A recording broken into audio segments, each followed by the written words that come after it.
Shenemor was the enemy of love. Whenever any princess fell in true love with a boy, Shenemor used to take that princess to his magical castle. He would trap her soul in his magical chart, which made his magic even more powerful, and he would turn the princess into stone. And if the princess's lover ever reached Shenemor's castle to save her, Shenemor would also turn him into stone with his magic. But this story begins with the daughter of a great sultan. Her name was Baila. In the same kingdom, in one of the villages around it, there lived a handsome boy named Ruslaan.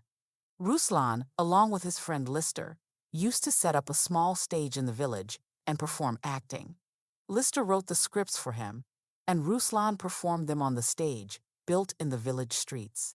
Ruslaan always acted in plays related to the story of Shenemor, but he did not know that Shenemor really existed. He thought Shenemor was only a part of stories. One day, Ruslaan was performing on a small stage in the village, while Lister was secretly guiding him. Some villagers had gathered there to watch his act. Just then, a prince riding on a horse passed by with his soldiers riding behind him. They were probably going to ask for the princess's hand in marriage. All the villagers left Ruslaan's act and turned their attention toward the prince. Only an old man was still sitting there. Lister said to Ruslaan, "We must keep performing as long as even one person is watching."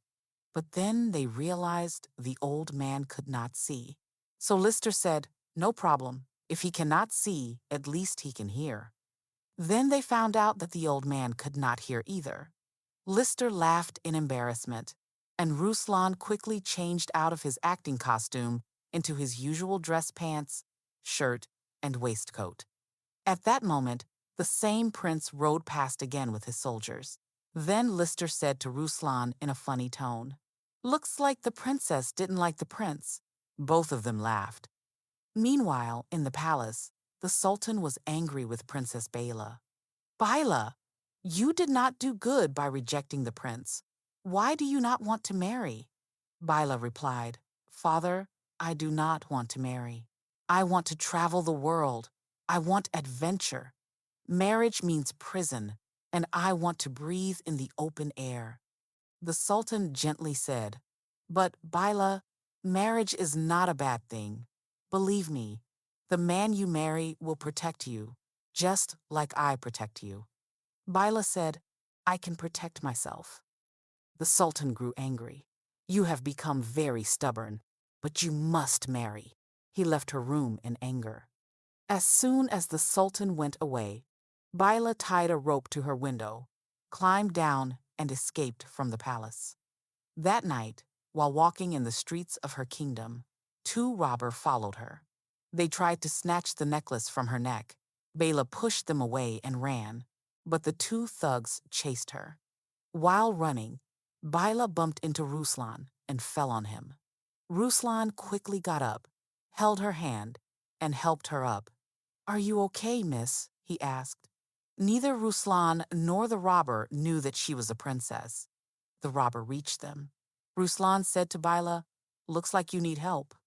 Baila said, "Yes, these men want to take this locket from me, but I will never give it to them. It is the only memory of my mother." Then Ruslaan fought with the robber and made them run away. Ruslaan asked, "You don't seem to be from around here." Baila said, "How can you say that?" Ruslaan replied, "If you belonged here, you would know this place is full of gangsters." Baila said, "Wherever I came from, I do not want to go back. I want to live in the open air. I want adventure."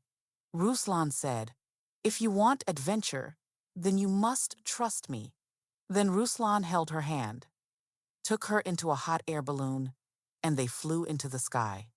Standing in the basket, both spread their arms wide and enjoyed the fresh air. Baila could see the whole kingdom clearly from above. Then they went to the Green Mountains. At night, sitting by a river in the forest under the moonlight, they talked for hours. In the morning, they sailed a wooden boat in the river. Later, both stood on the balcony of a tall building and watched the sunrise. Baila said, "Ruslaan, This sun is so beautiful. I have never felt such peace before. Ruslaan said, "It makes me so happy that I could do this for you." And when both were about to kiss, suddenly dark clouds covered the sky. A strong, magical whirlwind came and pulled Baila inside. Ruslaan held her hand tightly, but her hand slipped away. The whirlwind carried her away. Ruslan ran after it, jumping over rooftops. When the whirlwind passed by the palace, the Sultan saw his daughter trapped inside. He immediately sent his soldiers to follow it. Meanwhile, Ruslan climbed a tall building and caught Bela's hand again. But inside the whirlwind, Shenemor's face appeared. He said to Ruslan, "You fool. No one has ever broken Shenemor's magical trap." Ruslan shouted, "Shenemor!" Baila's hand slipped away, and the whirlwind disappeared with her. The Sultan's soldiers caught Ruslan and brought him to the Sultan. The Sultan asked, "What have you done to my daughter Baila?" Ruslan was shocked. "Your daughter? You mean Baila is a princess? I did not harm her. Shenemor kidnapped her, and I promise you, I will bring your daughter back." But the Sultan did not believe him and ordered him imprisoned. He declared, "Whoever brings back Princess Baila will marry her." Ruslan escaped from prison and went to his friend Lister. He asked, "From where did you learn about Shenemor's stories?" Lister handed him a book. "From this." Ruslan asked, "Then in this book, is it written where he lives?" Lister said, "No, but the person who gave me this book knows." So they went to a great green mountain where there was a huge tree with red leaves.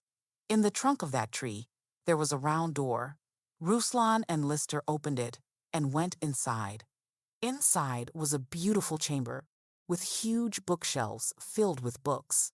Suddenly, one shelf moved aside and a cat came out. Ruslan asked the cat about Shenemor's location. The cat said, "Did Shenemor kidnap another girl?" Ruslan said, "Yes." The cat said, "And you want to save her?" Ruslan said, "Yes." The cat laughed.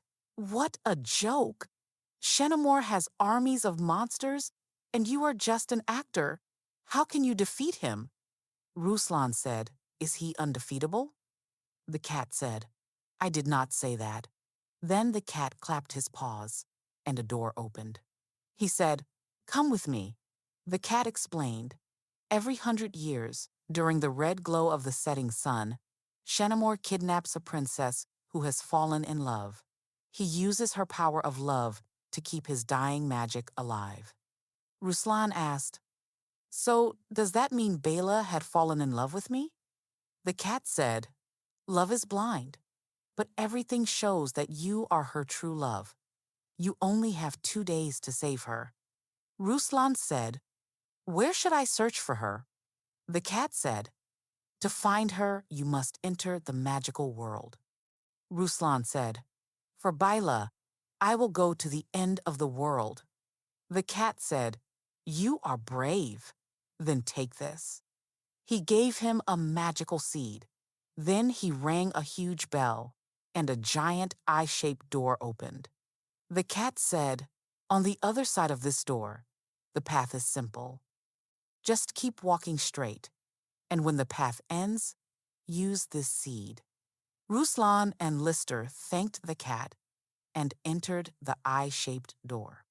On the other side, they saw the most beautiful world green mountains, flowing waterfalls, shining rivers, colorful butterflies, and flowers everywhere. Meanwhile, Shenemor had taken Baila to a magical castle. Baila asked him, "Do you want to marry me?"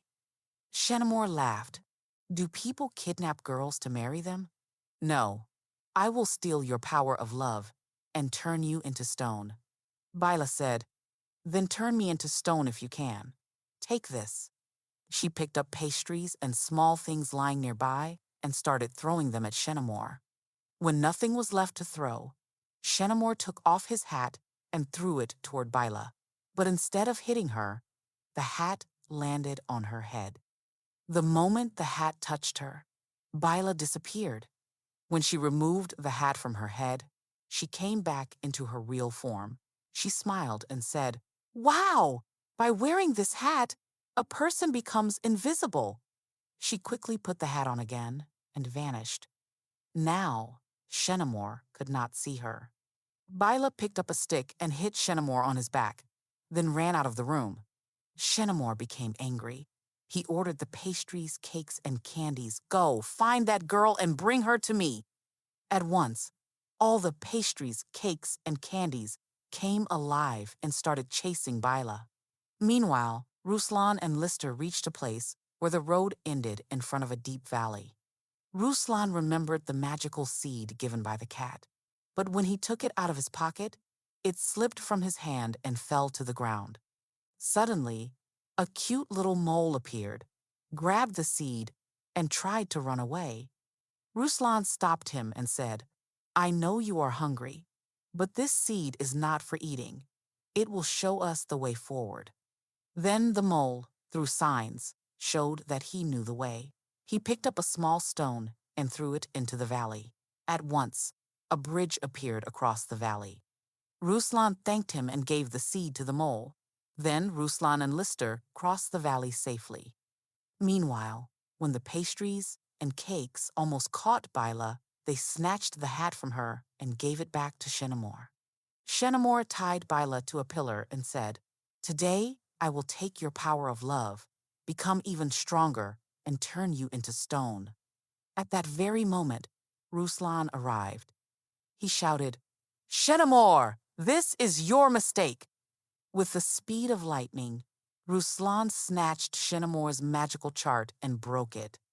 Shenemor was destroyed forever, and all the stone statues turned back into humans. Baila was freed. She ran and hugged Ruslaan. The Sultan, seeing Ruslaan's bravery and his true love for Baila, agreed to their marriage.